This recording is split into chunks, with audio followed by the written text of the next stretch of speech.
राम राम दोस्तों, मैं आपकी प्यारी दुलारी चुगल किशोरी। कैसे हैं आप लोग? भाई हम तो बिल्कुल ठीक हैं और रोज की तरह आपकी चुगल किशोरी आपके सामने हाजिर है ढेर सारी ओरिजिनल चुगलियां लेकर। अनुपमा में धीरे धीरे 6 महीने के लीव के बाद की तस्वीर साफ हो रही है। अब बा और बापूजी अलग अलग रह रहे हैं, लेकिन फिर भी दोनों की लव स्टोरी चल रही है। तो वहीं वनराज पैसे के सिवा किसी को भाव ही नहीं दे रहा, जबकि अनुपमा को आज भी अनुज का इंतजार है। वहीं ये रिश्ता क्या कहलाता है में आज दादिसा को हार्ट अटैक आने वाला है और पूरा परिवार अरमान को दोष देने में लग जाएगा। लेकिन इसी बीच रूही सारा ठीकरा अभीरा पर फोड़ने वाली है, क्योंकि उसे लगता है कि ये सब उसके और अरमान के साथ आने से हुआ है। कहा यह भी जा रहा है कि शो में रोहित की वापसी भी हो रही है। वहीं गुमे किसी के प्यार में आशिका अब सही पर दावा ठोकने वाली है और रजत को कोर्ट में घसीटने वाली है। अब ये तो थी मोटा मोटी जानकारी, लेकिन पूरी जानकारी के लिए रोज की तरह आपको हमारा शो देखना होगा। तो चलिए बिना देरी के पहले अनुपमा के सेट पर चलते हैं और जानते हैं कि आज के एपिसोड में आपको क्या खास देखने को मिलेगा। अनुपमा में धीरे धीरे नए किरदारों की एंट्री हो रही है और लीव के बाद की तस्वीर भी साफ हो रही है। अब अनुपमा का आश्रम और वनराज का बंगला बिल्कुल आस पड़ोस में है और बा वनराज के साथ रहकर भी खुश नहीं है, क्योंकि वहाँ तो पैसा ही पैसा है, लेकिन परिवार में प्यार नहीं और ना ही बापूजी। अब बापूजी अनुपमा का साथ देने के लिए आश्रम में उसके साथ ही रह रहे हैं, लेकिन आज होता ये है कि बापूजी अनुपमा के साथ आशा भवन में रहते हैं और वहाँ पर उन्हीं की तरह कुछ लोग रहते हैं जिनका ध्यान अनुपमा रखती है। अब बापूजी वहाँ मंदिर से प्रसाद चोरी करके खाते हैं और एक बाला नाम का शख्स उसकी शिकायत करता है। अब अनुपमा बापूजी को मीठा खाने के लिए डांटती है। तो वहीं दूसरी तरफ शाह हाउस में वनराज के आगे नौकर चाकर घूमते हैं, लेकिन बा अपने बेटे के लिए चाय बनाकर लेके आती है। अब इस दौरान बा बताती है कि कैसे इतने बड़े बंगले में भी एक दूसरे से बात नहीं कर पाते, लेकिन अनुपमा के छोटे से आशा भवन में भी सब लोग बहुत खुश हैं। अब इस दौरान बा कहती है कि सब लोग पार्टी करते हैं और किंजल पर पूरे घर की जिम्मेदारी आ गई है और उसे कोई पूछता भी नहीं। इस वजह से वनराज अपनी माँ पर भड़क जाता है। बा वनराज को परिवार पर ध्यान देने के लिए कहती है, लेकिन वो उसे सुना देता है।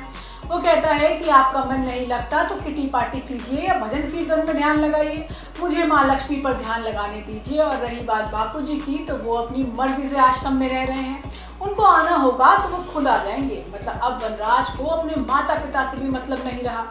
इसके बाद बापूजी आश्रम की छत पर अपनी पत्नी लीला यानी बा का इंतजार करते हैं। तब बा अपनी छत की बालकनी पर आती है तो बापूजी लीला को गुलाब का फूल देते हैं। अब इस दौरान अनुपमा भी आश्रम की छत पर आती है और फिर सभी के बीच हंसी मजाक होता है। अनुपमा कहती है कि आप मेरे साथ क्यों रह रहे हैं? तब बापूजी कहते हैं कि लीला ने अपने बेटे को चुना और मैंने बेटी को। अब दोनों ही अपनी जगह सही है, लेकिन उस घर में सुख नहीं है। अब जल्द ही शो में अनुज की एंट्री भी होने वाली है, जो खराब हालत में मंदिर के बाहर बांसुरी बजा रहा है और अनुपमा भी उसी मंदिर की तरफ आती है। लेकिन फिलहाल दोनों की मुलाकात होने में समय है। जबकि ये रिश्ता क्या कहलाता है में दादिसा को हार्ट अटैक आने वाला है और पूरा परिवार अरमान को दोष देने में लग जाएगा। लेकिन इसी बीच रूही सारा ठीकरा अभीरा पर फोड़ने वाली है, क्योंकि उसे लगता है कि ये सब उसी की वजह से हो रहा है। कहा यह भी जा रहा है कि शो में रोहित की वापसी भी हो सकती है। लेकिन आज होता ये है कि दादिसा संजय को खूब सुनाती है कि उसकी वजह से उसका बेटा मर सकता था और परिवार और बिजनेस दोनों दांव पर लगे थे। लेकिन संजय दादिसा से एक मौका मांगता है और माफी भी, लेकिन दादिसा कहती है कि इस हरकत पर मौका क्या माफी भी ना मिले। जिसके बाद दादिसा अपना बैग पैक करके घर से बाहर निकलती है तो विद्या उसे रोक लेती है। लेकिन दादिसा का कहना है कि अब इस घर में उसकी कोई ज़रूरत नहीं है। अब वो चाबियां विद्या को देकर जाती है और घर संभालने के लिए कहती है। लेकिन तभी अरमान दादिसा के पैरों में गिड़गिड़ाकर गिर जाता है और उन्हें रोकने की खूब कोशिश करता है।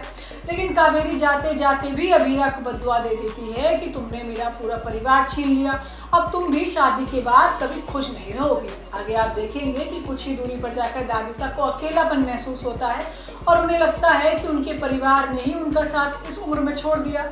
अब इस गम की वजह से कावेरी को हार्ट अटैक आता है, लेकिन ऐन मौके पर रूही आकर दादिसा को बचा लेती है और अस्पताल पहुंचा देती है। डॉक्टर बताते हैं कि ये माइल्ड अटैक था और वो खतरे से बाहर हैं। लेकिन काजल कावेरी की हालत का जिम्मेदार अरमान को बताती है और संजय भी उसका साथ देता है। काजल कहती है कि कावेरी ने अरमान के लिए क्या कुछ नहीं किया, लेकिन अरमान ने उन्हें तोड़ कर रख दिया। लेकिन इस बार विद्या काजल और संजय दोनों का मुंह बंद करवाती है। इसी बीच रूही अबीरा को सुनाती है कि ये सब तुम्हारी वजह से हो रहा है और पूरा परिवार लड़ रहा है। तुम्हारे कदम तो इस घर में अभी पड़े नहीं है, तब ये हाल है। पता नहीं आगे क्या क्या होना बाकी है। रूही की बातें अबीरा को सच लगने लगती हैं। उसे लगता है कि ये सब वाकई उसकी वजह से हो रहा है। जिसके बाद अरमान और अबीरा शादी नहीं करने का फैसला लेते हैं। वो कावेरी को बताते हैं कि जब तक वो शादी के लिए हाँ नहीं करेगी तब तक दोनों शादी नहीं करेंगे। लेकिन आगे आने वाले एपिसोड में रोहित की एंट्री होने वाली है और रूही भी जल्द ही पोदार हाउस में दिखने वाली है।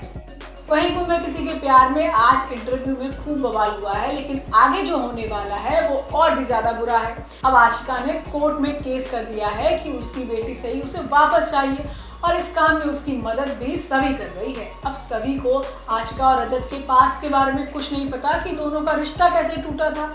वहीं दूसरी तरफ रजत भी आशिका से केस लड़ने के लिए बिल्कुल तैयार है, लेकिन आज सभी रजत के इंटरव्यू में पहुंच चुकी है। पहले रजत हर सवाल का जवाब अच्छे से देता है, लेकिन सभी के आने के बाद उसका पारा हाई हो जाता है। लेकिन टीवी पर होने की वजह से बेचारा कुछ बोल नहीं पाता।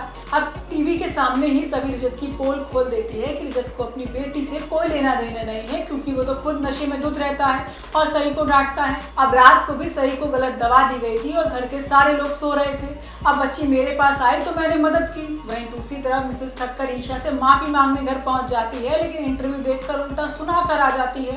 अब सभी और रजत की दुश्मनी पहले से ज्यादा और बढ़ने वाली है। दोस्तों, ये तो थी आज के तीनों सीरियल की पूरी जानकारी। आपको हमारा शो कैसा लगा हमें लाइक कमेंट करके जरूर बताइएगा, और अगर आपने हमारे चैनल को सब्सक्राइब नहीं किया है तो याद से वो भी कर लीजिएगा। हम आपसे फिर मिलने आएंगे इसी समय पर नई जानकारी के साथ। राम राम।